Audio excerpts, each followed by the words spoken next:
Last night I went out with Ima Mariam, another Ima, I'm not sure what her name is. She hasn't, Tyria. She hasn't properly introduced herself to me, not as if she had to. It is I who must introduce myself. So please forgive me. Ima Tyria. And we had a young man with us who has some excellent parents, and kind of see what a young man is. It was Isaiah. Isaiah? Was it Isaiah? Yeah, Isaiah. Okay. And we went to visit some of our family, Temple Bethel, over in right by the hotel where I'm staying. The young man, I had to let them out so that I could park the vehicle. And when I came back, the security guards who was security at the temple that we were visiting said, this young man is waiting for you. And I didn't know I had a young man with me that would be waiting for me. You know, I thought they was mistaken or something because I thought he went with his grandmother.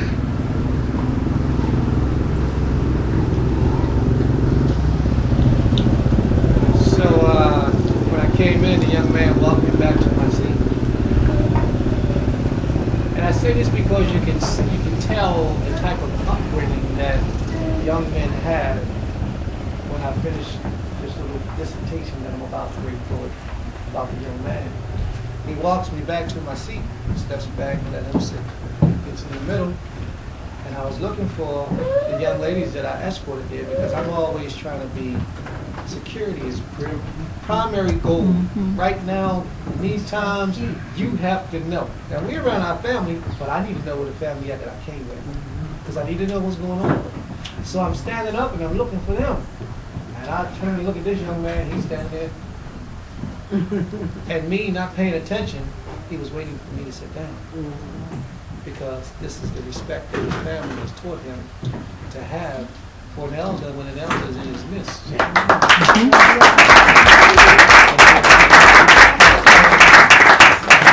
touched my heart when he did it.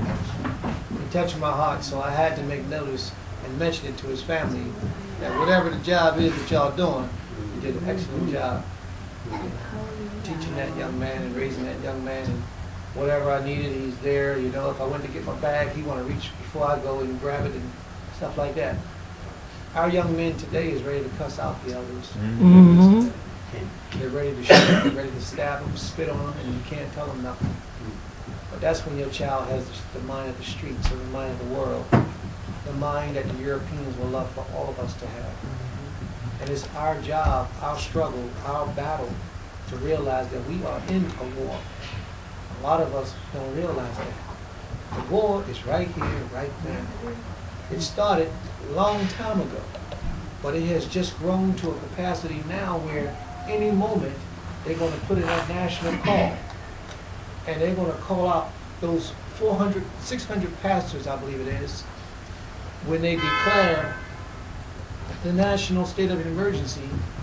They got 600 pastors on reserve to round up their people, to convince their people to turn in their weapons and walk down to the concentration camps. You see, that time is here. All they got to do is flip the switch and you're a slave all over again.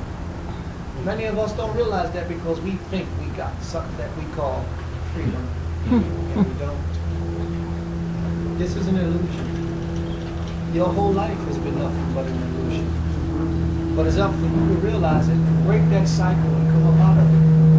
And when you coming from Atlanta, you coming from Mississippi, you coming from Philadelphia, and you coming from, maybe somewhere in New York, we're not breaking that cycle. Because the way that they conquered us was to divide us up. And unless we do the reverse of what it took to get us in this condition, we're going to suffer at their hands every time. Now, if the call went out, there's a bill that the president has to sign. I believe it's every 15 years. You familiar with that? Yes. If he doesn't sign that bill, then we're slaves all over again. U.S. citizen. Yeah. The young men today, we have fallen victim to the trips, the devices, and the different things that the Europeans have placed on our minds to keep us as slaves. We're only so-called free because they say we are. At any moment, this little bit of a freedom that you enjoy, that you love so much, can be snatched back from you. And those same pastors, those people that you trust in to lead, to guide, and to direct you, will now tell you to turn in your weapons and go down to that ship that your forefathers got off on, and they'll take you to a concentration camp where you'll live in the midst of your people again, and any other people that they have. But this time, you won't have the ability to correct the wrong that you've done. Then we want to cry to the Creator, right? Mm-hmm. Then we want to start crying, right? It's too late. It's too late. Let's try to avoid that before it happens. Let's cry on this day so we don't have to cry on that day. Let's prepare our minds so that when we leave this place, we can take something back home that's going to help not only change our lives, but change the lives of our neighbors, change the lives of our children, our girlfriends, our boyfriends, the people that we fellowship and commune with daily. Let's take these teachings home and let's affect them as well. But that young man, whoever his parents is, whoever they are, that's the correct English term for it, right? Whoever they are, yes. May the Creator bless you and keep you strengthened. Because that young man, he touched my heart. And I thought it was wonderful. So many things in which we can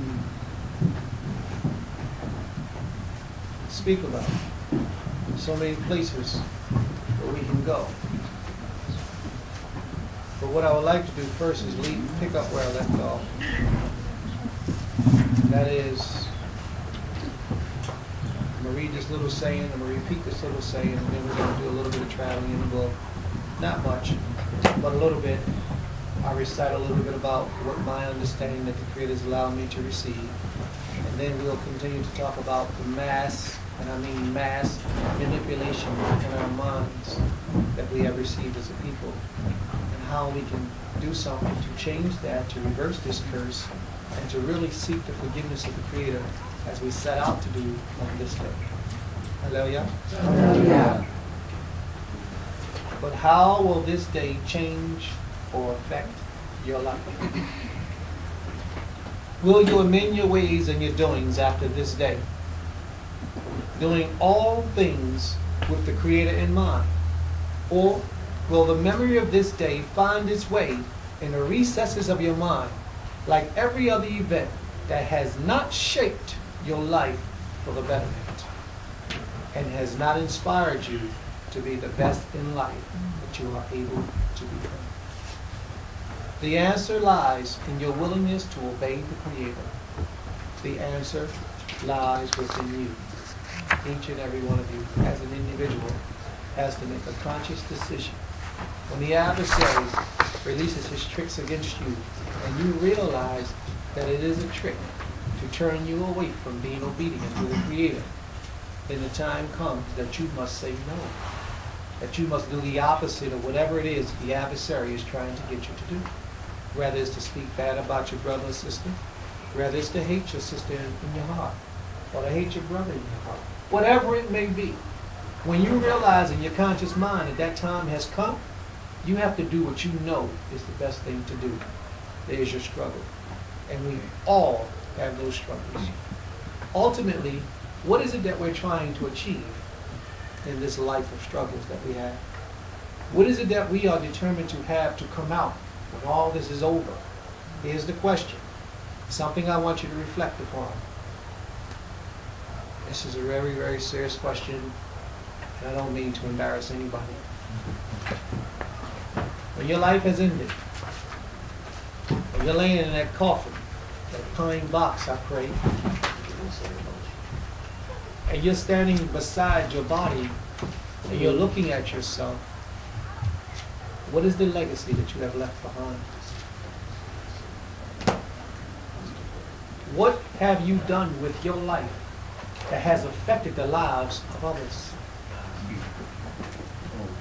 How have you inspired somebody else to be their best or their greatest? What is the legacy that you have left behind when your breath has expired within your flesh?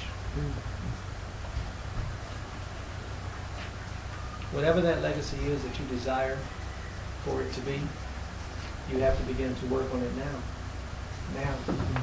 If you haven't already began, now is the time for you to begin. So that when that time comes, you can lay down in peace. And you don't have to lay down with the anxiousness of an animal that you're fighting for your life, trying to find freedom. Find it now while you're here, while you have the breath and while you have the ability. Find it now. That means that now you have to begin to work on whatever you want for your future to be.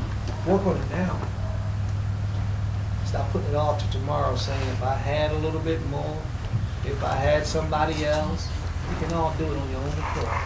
You just have to find it inside of yourself, to fight, to struggle, to bring it about. We're going to travel to the book of Deuteronomy, 29th chapter. And we're going to start at verse 10.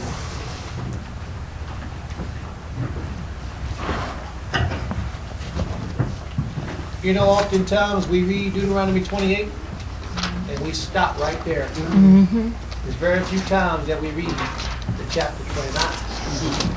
But this time, we have to reflect upon the condition that we are in. In Deuteronomy, the 29th chapter, talks a little bit about right now where we are and how we can reflect upon the things that the Most High has done to us, with us, and for us, and what He will do for us if we don't fall in alignment with His plan. Hallelujah. Hallelujah. I see somebody yawning. Does that mean it's time for me to sit down? No. Because y'all know me. Anybody that knows me. Don't If do y'all don't that. want me here, I I'm won't be yawning, here. but that's Believe me. okay. I sit down and we can let somebody else that can entertain you come up. You know? Sometimes that's what we need. We need to be entertained. If I'm not doing my job, let me know now. I will shut up. Believe me. You cool? Excellent. No more yawning? I Can't say Well, that. you better stand up then. Take one of those posts and watch guard or something. Let me You sleep ain't is need over. oxygen. All right, let's travel. We ready to travel? Yes. All Yes. right, let's travel. 10. 10.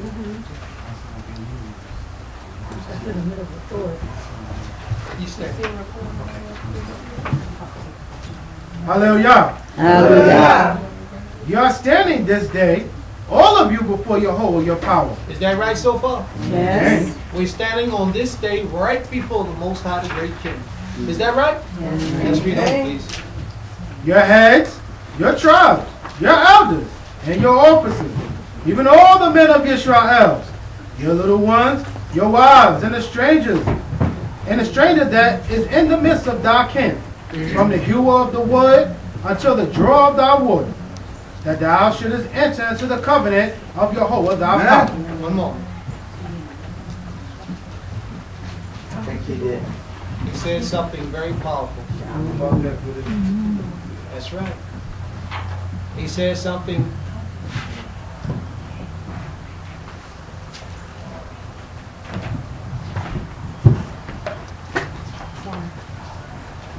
I'll give you the time to leave. I can wait. I mean, I wish you wasn't leaving, but I can wait. Sorry. I'll be patient.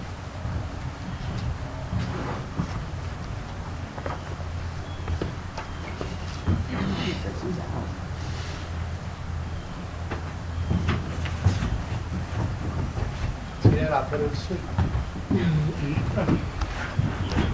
I lost that battle. See that? I put her to sleep.